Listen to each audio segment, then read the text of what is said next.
Well, welcome everybody to the latest episode of Tech 10, the Alex Partners series.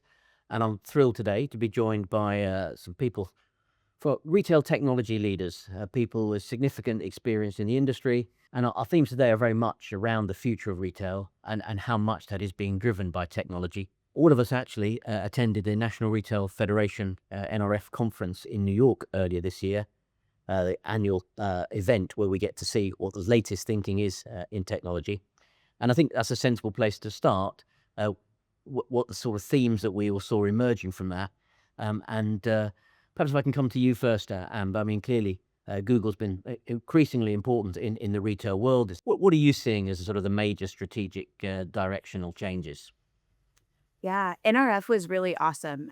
It was an opportunity for all of us to come together, and you could really tell that AI was on the forefront of everybody's minds. So, as it relates to the kind of key strategic technology topics and the discussions I was having, there were kind of 3 points that really remained key throughout all of those discussions. So, one of them is the imperative of this unified data foundation. It's no longer a nice to have, but it's a must have. So we're entering this stage where AI is the operating system. It's the front door to our everyday work streams, both for retailers and our end customers. And we know that the most sophisticated AI is only as good as the data that fuels it. We also see this move from personalization to hyper personalization. And then the last thing is this building for agility and future proofing the business. Thanks, Amber. And I mean, one of the nice things about NRF, obviously, is it brings people from all around the world together. I mean, Chris, you've been working in the Middle East now for many, many years. What was the experience like for you? Did it was similar sorts of themes? It really had the sense of a point of inflection for both exhibitors and retailers. And the other thing that struck me was I bumped into a lot more of the business leaders rather than just technology leaders. So again, as a sort of tipping point, I felt that really enabled some of the conversations. And indeed, I was lucky to have some of our business leaders with me to sort of help open their eyes around the power of the possible.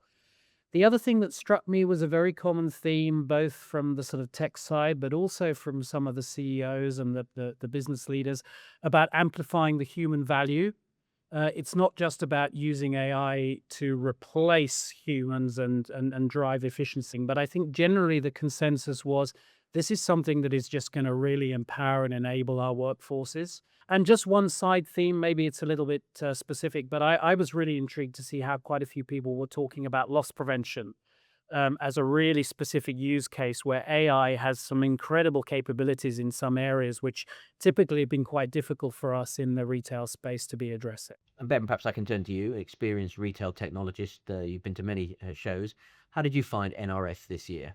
In some ways, like all the other years, in terms of the scale and the business of it all, but there was a shift in tone. In previous years, it had been, particularly when looking through the sort of the more the AI lens of things, it's less about experimentation. And now people were asking different questions. They were asking, will it actually scale? Does it work? Does it actually bring value? So I think there's a slight impatience, if I can say that, to actually getting things to work at scale.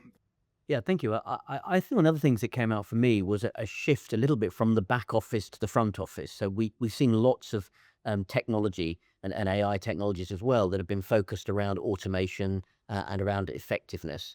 And I'm wondering actually whether with the shift towards things like retail media and social commerce, we're beginning to see AI come a little bit more into the customer experience. And Amber, perhaps you could sort of reflect on that. And I guess one of the exciting things about there is it becomes more of a board level conversation because the business is able to engage with it. Yeah, absolutely. So one of the things Chris just touched on is this blurred line between business and technology, and I think we're seeing that loud and clear.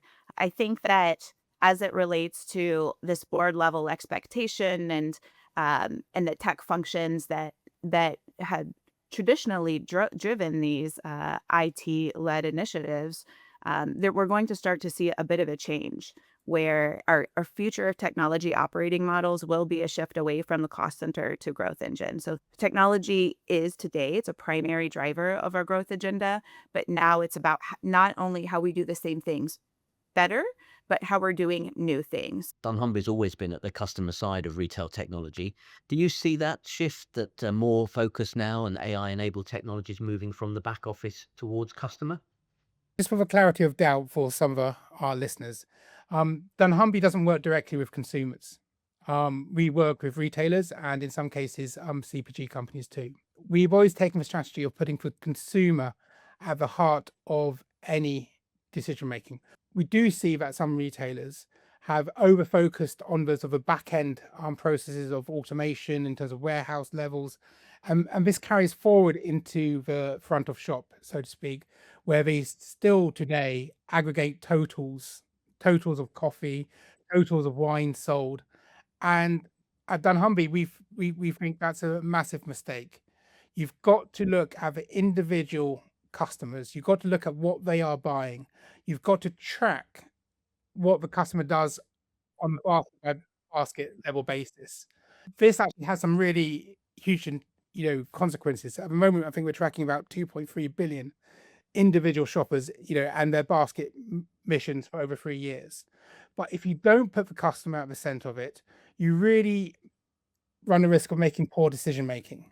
And I guess, and perhaps Chris, you can answer this one. It's said to change the way that technology and business leaders interact at an executive level. Do you think we'll see more technology leaders getting sort of bigger seats at the table, or perhaps more business leaders having to become skilled in AI? Both are probably true, right? Because I think the speed to deploy, the level of investment that would be required no longer just sits as a enabling function in the technology or the IT suite as it was. The fact that, there's a blurring of those traditional roles, that things that were very much the domain of classic IT functions are no longer don't need to be filled by an IT person, right? If I look at our organization, one of the key roles on the board is the chief AI officer. That's been created as a new function, which sits directly across, mapping business to technology and vice versa.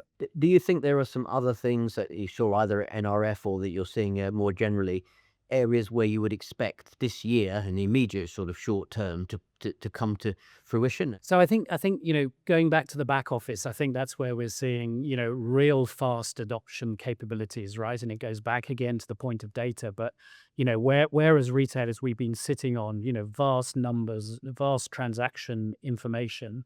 The time is now that we can interrogate that data, and we can interrogate it in using natural language. And I think that's where personally I see it really hitting quickly in demand forecasting, price optimization, markdown, sensitivity analysis. Certainly from the US side, I heard a lot of people, who are struggling with the implications of ever-changing tariffs and trying to understand what the implications would be there. Suddenly you've now got processing capability that can always do that in real time. The other observation I made, Brian, is I think it's stitching various different bits of technology together quite effectively in a way that we've never seen before. So if I look, I use the loss prevention example I mentioned just a minute ago, because I think that's taking things like computer vision, analytics, RFID capabilities, and suddenly that can all come into one suite rather than having to have, multiple different applications, which in itself would have been an integration nightmare from a pure technical perspective. And then perhaps I can ask you the same kind of question. What do you think we'll see coming live technologies in the immediate short term? So I think we're going to see a lot of changes in store. So historically, that's been an important aspect of brand identity and invention for our retailers. But today, I'm seeing AI be able to create, a shopping experience and a user experience for the in-store associates that really gives them the power to really support those conversations. And I think we'll start seeing those in-store experiences really benefit from AI. The possibility of having one-to-one type conversations with customers is something that mass retailers have been struggling with for a long time. So I said, can I end by sort of asking you, are you optimistic or pessimistic about the change that AI can bring to the industry?